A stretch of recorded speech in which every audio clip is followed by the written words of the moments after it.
هيأجل سفره اليوم الخميس على الرغم ان اللقاءين هيتلعبوا يوم السبت، ويخطفها محمد ابو العلا بيحط الجون الاول لنادي الزمالك.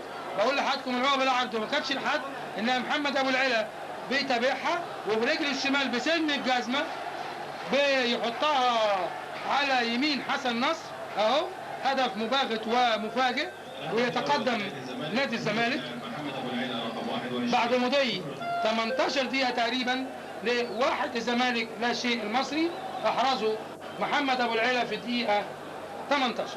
هنشوفها مرة ثانية اهي، ملعوباله بيخش على احمد سراج ويعدل لنفسه وبسن الجزمة في الزاوية بتاع محمد ابو العلا، وداخل الدماني ويقطعها والحناني هوب جول جول.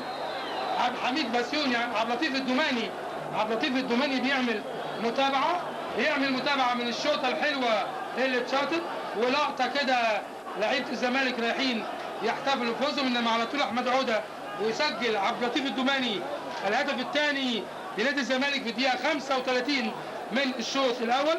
هنشوفها اهو داخل وبيشوط وتترد من حسن نصر ويعمل عليها فولو عبد اللطيف الدماني، وبرده برجله الشمال يحطها على شمال حسن نصر عشان يحرز الهدف الثاني في الدقيقة 35 من الشوط الاول.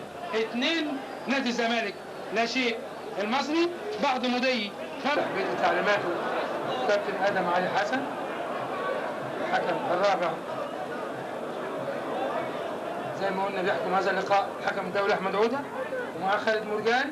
وحلوه